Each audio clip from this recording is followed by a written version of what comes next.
Do I even need to say anything? This dimension is insane.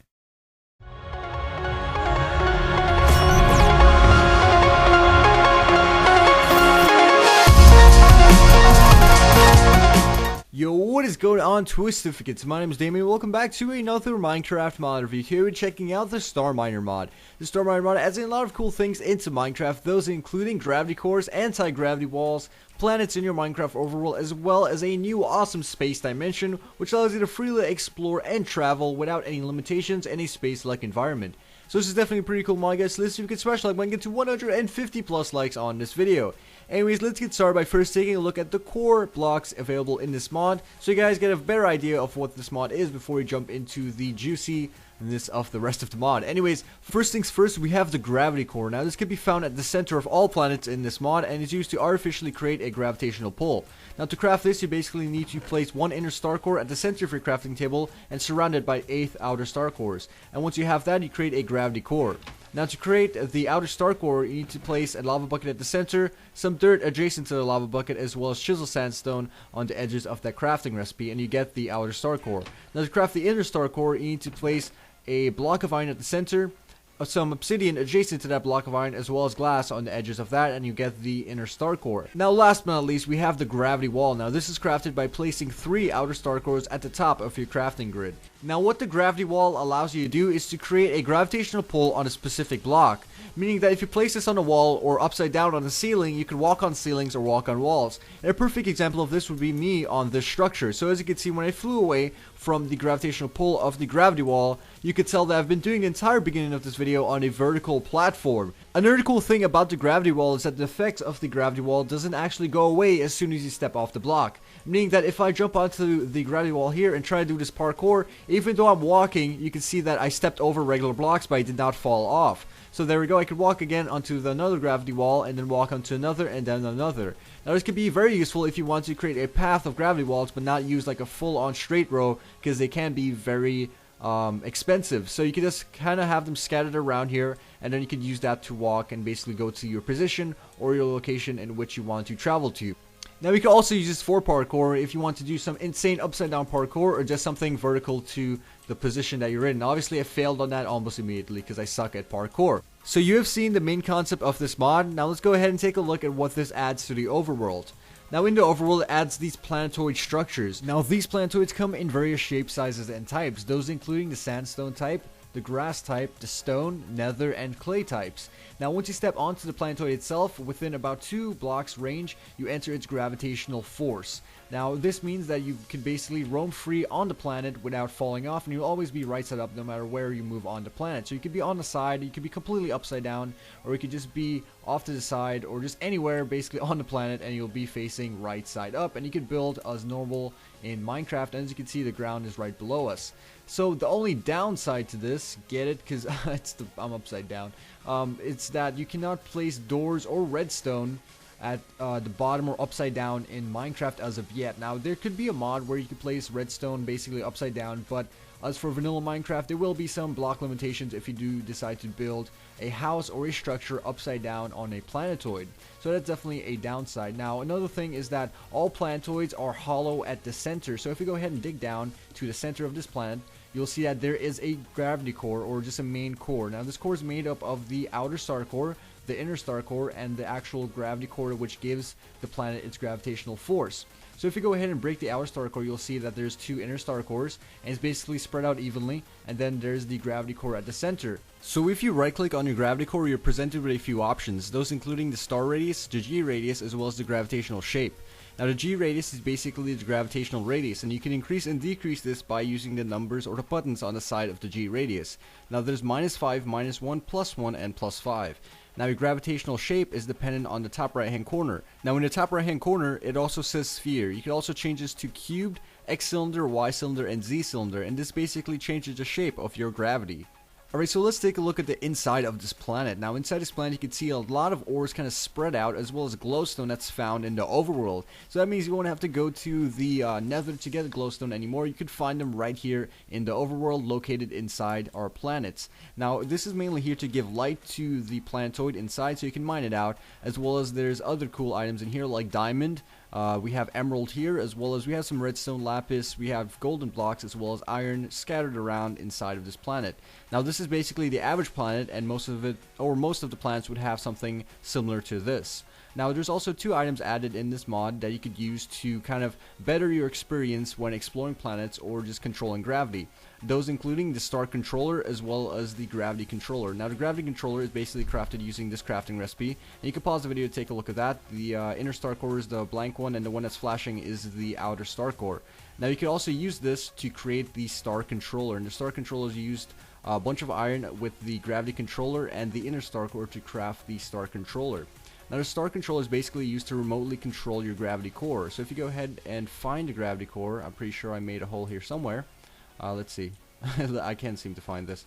They all look the same, all the sides. That's racist. But anyways, the star core is basically or your star controller. You right click on your gravity core, and now it basically binds your star controller to that gravity core.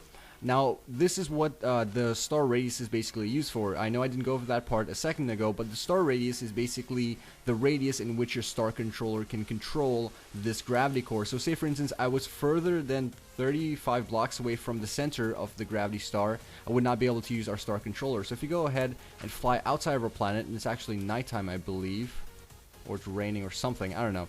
But anyways, if you go ahead and right click using the star controller, you can see that I could access the gravity core all the way from outside of our planetoid, as well as there's gravity like increased. That's why it's kind of pulling me even though I'm really far away from the planet. So there we go, I could access it, and if I turn or remove some of the star radius and put it at 0, well, I can still access it. So let's go ahead and turn everything to 0. Well, that seems to work even though I'm not in the radius of the star radius, so I'm not really sure what that does, but that was my theory. But I guess, you know, still in development. But yeah, anyways, kind of failed on that one. But the star or the gravity controller basically switches gravity and changes it to the opposite of the gravity that's affecting you currently. So if you go ahead and increase the gravitational radius of the star core and flip the gravity controller to the opposite direction, it will change from a green to an orange, and this basically means it's pushing you away, not pulling you.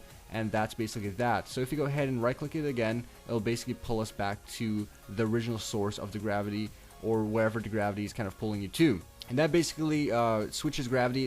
It doesn't really matter where you are, it switches all gravity in the game opposite of its current state. Alright, so now we're going to take a look at the space dimension. Now to get into the space dimension, you're going to need a few things. Those including the manned bazooka, the gravity controller, as well as a very, very tall platform.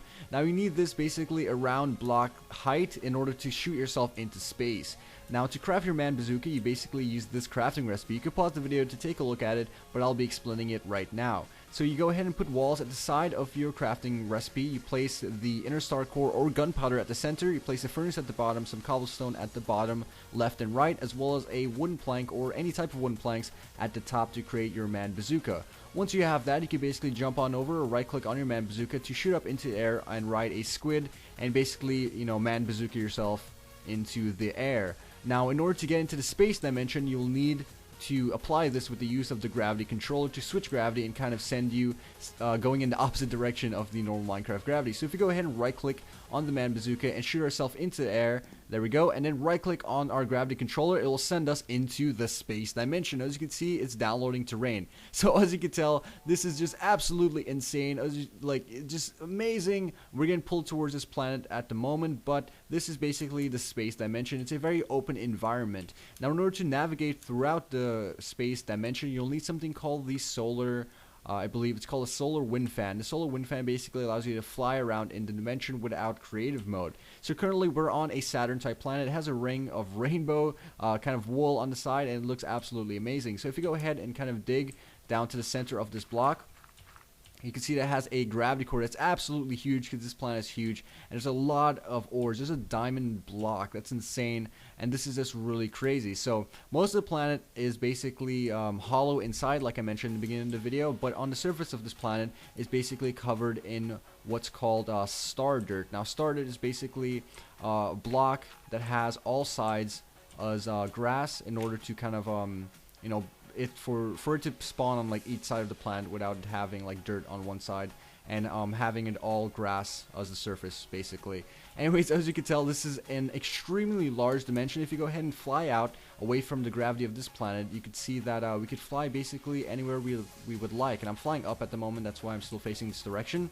But if you use your wind fan, if I go ahead and turn off my flying capabilities, you can see that I won't be able to move if I don't have the solar wind fan. Now, you basically right click using the solar wind fan to kind of send your body in a certain direction. So you left click to go forward and you right click to basically stop. And as you can see, you can go pretty quick, and you definitely don't want to do it too quickly because you'll kind of lose control. And there's ice blocks all over here, which is pretty cool. There's another grass planet. Let's go ahead and right click, or left click, excuse me, to go to that planet, and right click to kind of like slow down, and eventually we'll get to his gravitational pull. So there we go, we got pulled down to this planet, and now we're on this planet. Now there's several different types of planets, like I mentioned in the beginning of the video, and they're all found here as well. You know, the grass type is usually the best type because they have, you know, the resources that you need to survive.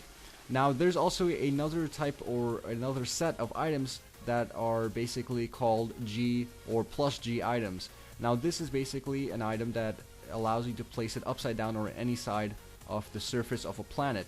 So you're probably wondering, how is this like flower staying here if this is probably sideways on the planet? Well, that's basically because it's a G-type block. So if I go ahead and place grass, you can see that's a G-type block, and I could place it maybe on the side or upside down dependent on what side the planet is.